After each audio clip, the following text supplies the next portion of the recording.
नमस्ते, मेरा नाम डॉक्टर छवि गुप्ता है। मैं infectious disease specialist senior consultant Yashoda super speciality hospital Kaushambi में हूँ। टीबी के डायग्नोसिस के लिए हमारी जो मेन चैलेंज रहती है वो होती है एक्स्ट्रा पल्मोनरी टीबी को डायग्नोस करना। एक्स्ट्रा टीबी दो प्रकार की होती है, एक होती है फेफड़ों की टीबी जिसको हम पल्मोनरी टीबी बोलते हैं, और एक होती है फेफड़ों के बाहर किसी भी ऑर्गन को हमारा टीबी का कीटाणु इफेक्ट कर सकता है, उसको हम बोलते हैं एक्स्ट्रा पल्मोनरी टीबी। तो हमारा चैलेंज होता है कि हमें एक्स्ट्रा पल्मोनरी टीबी को डायग्नोस करना बहुत मुश्किल है, क्योंकि कई बार हमें ऐसा सैंपल नहीं मिलता जिसमें हम कीटाणु टीबी का बैक्टीरिया देख सके। हालांकि ट्रीटमेंट डायग्नोसिस के लिए बहुत ज्यादा एडवांसमेंट हो चुकी है। पहले हम माइक्रोस्कोपी यानी कि माइक्रोस्कोप के थ्रू स्मीयर में AFB टीबी का बेसिलाई ढूंढते थे, जिसकी सेंसिटिविटी, जिसमें ढूंढने की जो क्षमता थी वो बहुत कम हो जाती थी। लेकिन अब मॉलिक्यूलर डायग्नोसिस है जो कि कार्ट्रेज बेस्ड टेस्ट हैं, जैसे जीन एक्सपर्ट और ट्रूनाइट सिस्टम, उससे टीबी का बैक्टीरिया बहुत जल्दी पकड़ा जाता है। उसके अलावा होल जीनोम सीक्वेंसिंग टीबी का एक नया तरीका है, जो कि हालांकि अभी बहुत कॉस्टली है और बड़े सेंटर्स में अवेलेबल है, लेकिन ये टीबी का एक कीटाणु भी कई बार डिटेक्ट कर लेता है। तो कुछ केसेस में हम टीबी का होल जीनोम सीक्वेंसिंग भी कर सकते हैं।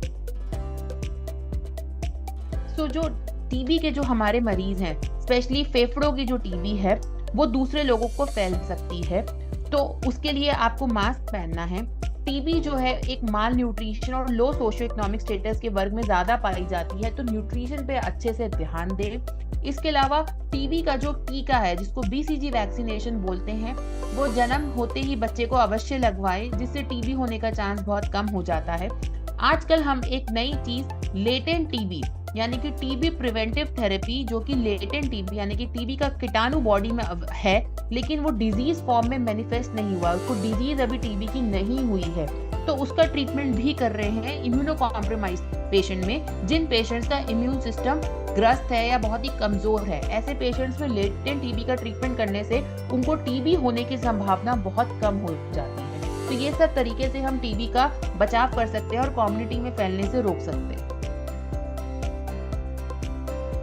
तो टीबी का इलाज अगर ढंग से ना किया जाए, टीबी की दवाइयों को तरीके से ना खाया जाए या बीच में ही छोड़ दिया जाए, कुछ टीबी की दवाइयाँ किसी और इंडिकेशन, किसी और ट्रीटमेंट इन्फेक्शन के लिए भी यूज होती हैं। अगर इनको बहुत ज्यादा दुरुपयोग हो तो ऐसे केसेस में कई बार टीबी का कीटाणु जो है वो ड्रग रेजिस्टेंट हो जाता है।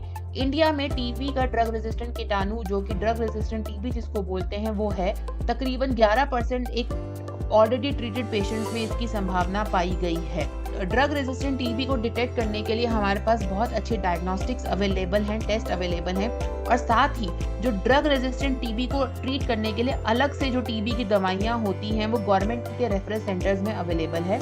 अब गवर्नमेंट ने पब्लिक प्राइवेट पार्टनरशिप के थ्रू ऑलरेडी जो प्राइवेट हॉस्पिटल्स है उनको भी लाइसेंस दिया है कि वो ड्रग रेजिस्टेंट टीबी का ट्रीटमेंट कर सके। टीबी को कुछ कम्युनिटीज में आज भी एक स्टिग्मा माना जाता है, जिसकी वजह से लोग खुल के इलाज कराने के लिए नहीं आते हैं।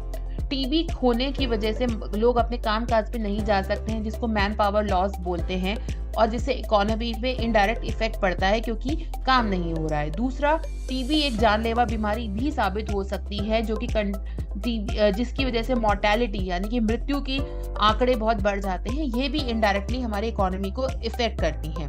तो इसको एड्रेस करने के लिए लोग इसको समझें कि ये स्टिग्मा नहीं है, ये ला इलाज नहीं है, टीबी का इलाज अबव है। अपने फियर, अपने डर को छोड़ के कम्युनिटी में आए और टीबी का ट्रीटमेंट ले। मेरा मैसेज टीबी पेशेंट के लिए यही है कि अपने दिमाग से डर और स्टिग्मा वाली भावना को निकाल के ओपनली आप डॉक्टर से मिलें, टीबी का ट्रीटमेंट ले। टीबी की दवाइयां सरकारी सेंटर्स में मुफ्त में अवेलेबल हैं, और इसके अलावा भी प्राइवेट में भी टीबी की दवाइयां काफी कॉस्टली नहीं हैं। सरकार ने पोषण योजना भी शुरू की है, जो कि लोग माल नरिश्ड है, अगर वो टीबी प्रोग्राम में एनरोल करते हैं तो उनको एक बेनिफिट मिलता है। तो मेरा मैसेज यही है कि अपने डर से निकल के आप आए, टीबी हारेगा तभी देश जीते। धन्यवाद।